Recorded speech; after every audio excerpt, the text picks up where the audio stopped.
تازه خبر پر پاکستان د هندي ځواکونو سخت بریدونه تېره شپه هندوستان پر پاکستان توند د درنو وسلو ګزارونه وکړل چې په ترڅ کې 72 تنو ته مرګ ژوبله اوښتې. پاکستان هم بیړنی حالت اعلان کړی.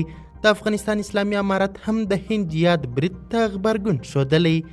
دا چې یاد برید چیرته څنګه او ولې رامنځته سوی په اړه هندي او پاکستاني چارواکو څه ویلي او اسلامي امارت څه غبرګون ښودلی، بشپړ حال را سره هم دغه روانه ویډیو کې کتلی سئ. سلامونه قدرمنو لیدونکو، مشال پریس یوټیوب چینل ته مو هرکلی کوم. پر پاکستان د هند برید کې د مرګ ژوبلې شمیر 72 تنو ته پورته سو. د پاکستان د پوځ مطبوعاتي څانګې په یوه خبري غونډه کې وویل چې پر پاکستان د هند برید کې 26 پاکستانیان وژل سوي او 46 نور ټپیان سوي دي. د پاکستان پوځ ادعا کړې چې هند د تېرې شپې بریدونو کې جماعتونه، ملکي وګړي او د اوبو بندونه په نښه کړي دي. بلخوا بیا د هند پوځ نن سهار ویلي چې پر پاکستان یې د تېرې شپې برید کې یوازې د ترهګرو مرکزونه په نښه کړي چې ادعا کوي له 80 ډېر ترهګر یې وژلي.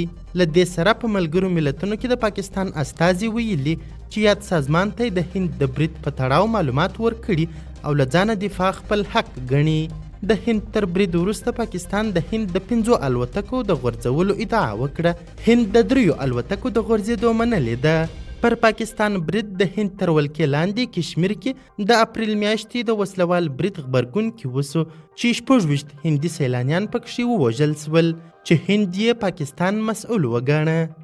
همدارنګه د افغانستان د اسلامي امارت حکومت د هند او پاکستان زیاتېدونکي کړکېچ د اندېښنې وړ بولي. د افغانستان اسلامي امارت تازه په خپره کړې اعلامیه کې د پاکستان او هند ترمنځ زیاتېدونکي کړکېچ د اندېښنې وړ بللی دی.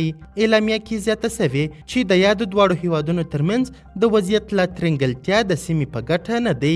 د افغانستان اسلامي امارت د بهرنیو چارو وزارت زیاته کړې چې دوی امنیت او ثبات د ټولې سیمې په ګټه بولي.